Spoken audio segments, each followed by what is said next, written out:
Pernah nggak sih lo bangun pagi, natap langit-langit kamar, terus nanya sama diri sendiri, gue ini sebenarnya lagi cari duit atau lagi nanam benih depresi? Jujur ya Do, belakangan ini gue ngerasa kayak hamster di dalam roda putar. Lari kenceng banget, keringetan, capek, tapi pas nengok kanan kiri, lah kok pemandangannya sama aja? Gue kerja buat hidup, tapi rasanya hidup gue habis dimakan kerjaan. Rasanya kayak gue yang dikerjain sama sistem ini. Itu analogi yang menarik, Bel.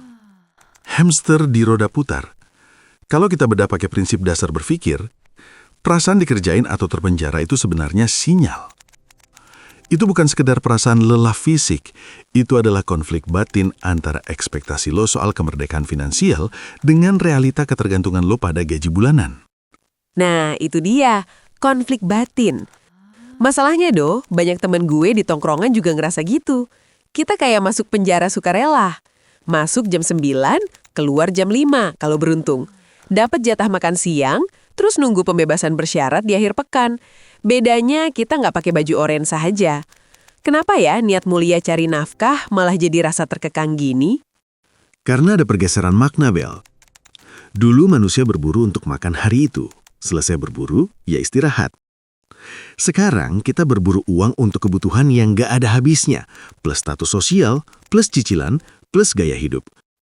Kita menukar waktu, aset paling berharga yang nggak bisa diperbaharui, dengan uang yang nilainya terus digerus inflasi.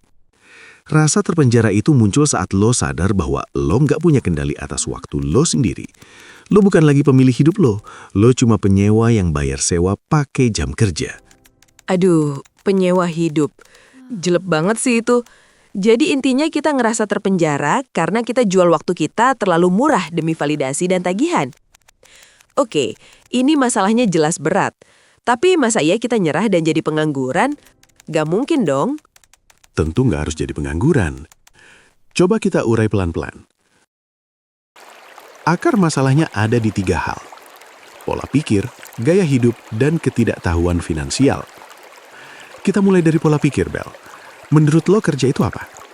Ya, menukar tenaga buat dapat duit. Biar bisa beli kopi susu kekinian dan bayar kosan. Itu definisi umum, tapi itu jebakannya. Kalau lo mendefinisikan kerja hanya sebagai menukar waktu dengan uang, lo akan selamanya terpenjara, karena waktu lo terbatas. Solusinya, kita harus ubah definisi kerja menjadi membangun aset atau memberi nilai tambah. Tunggu dong, membangun aset? Gue kan cuma staf admin atau hanya buruh pabrik. Gimana caranya gue bangun aset kalau tiap hari disuruh bos ngerjain hal rutin? Gue nggak punya modal buat beli ruko. Aset nggak melulu ruko, Bel. Keahlian lo itu aset. Reputasi lo itu aset. Jaringan pertemanan lo itu aset. Kalau lo kerja cuma buat selesaiin tugas hari ini, lo pekerja. Tapi kalau lo kerja sambil berpikir, ilmu apa yang bisa gue curi dari perusahaan ini biar nilai gue naik tahun depan? Lo adalah investor bagi diri lo sendiri. Rasa dikerjain itu hilang kalau lo sadar bahwa lo juga sedang mengerjakan pekerjaan lo untuk keuntungan lo di masa depan. Lo bukan diperalat, tapi lo sedang sekolah dibayar. Oke, gue mulai paham. Tapi Do, realitanya nih, kadang ilmunya udah dapet, tapi gajinya tetap pas-pasan. Pas buat makan, pas buat bayar utang. Ini yang bikin ngerasa terpenjara. Lingkaran setan gaji numpang lewat. Masuk ke poin kedua, gaya hidup. Kenapa kita merasa terpenjara? Karena pintu selnya kita kunci sendiri, pakai cicilan konsumtif. Banyak orang merasa harus kerja keras bukan karena kebutuhan dasar, tapi karena gengsi. Lo beli kebebasan semu, barang mewah, liburan viral, pakai kartu kredit yang akhirnya bikin lo harus kerja lebih keras lagi buat bayar bunganya. Ketawa miris nih gue. Bener banget, beli tas mahal biar kelihatan sukses di kantor. Padahal tas itu yang bikin kita nggak bisa resign dari kantor toksik itu. Jadi kuncinya apa? Hidup melarat? Bukan melarat, tapi hidup sesuai kemampuan. Bedakan butuh dan ingin. Kalau lo bisa menabung 30% sampai 50% dari penghasilan lo beli opsi. Opsi untuk bilang tidak sama bos yang sewenang-wenang. Opsi untuk istirahat sebulan tanpa takut kelaparan. Rasa terpenjara itu muncul karena kita nggak punya pilihan. tabungan dan investasi itu tiket kebebasan lo. Setuju sih. Uang itu bukan cuma alat bayar, tapi alat beli keberanian. Oke, tapi gimana kalau kasusnya gini, Do? Gue udah hemat, gue udah belajar, tapi lingkungan kerja gue emang toksik parah. Bos yang nelpon jam 11 malam, rekan kerja yang sikut-sikutan. Rasanya kayak gue kerja banting tulang buat memperkaya orang yang gak menghargai gue. Itu gimana? Itu validasi bahwa lo berada di tempat yang salah. Tapi ingat prinsip dasar, kita tidak bisa mengendalikan orang lain, hanya respon kita yang bisa kita kendalikan. Kalau lingkungan toksik, lo punya 2 jalan keluar. Pertama, ubah perspektif. Anggap ini latihan mental, latihan kesabaran. Kalau lo bisa bertahan di neraka, lo bakal santai banget pas nanti pindah ke tempat biasa. Kedua, susun strategi keluar alias exit strategy. Nah, ini yang sering orang lupa. Kita sering ngeluh tapi nggak nyusun rencana kabur. Betul, jangan cuma ngedumel di media sosial. Itu nggak menyelesaikan masalah.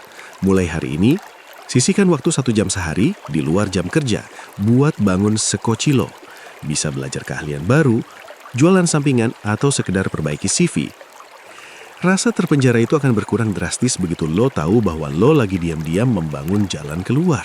Lo nggak lagi pasrah, lo lagi berstrategi. Wah, itu kuat banget sih.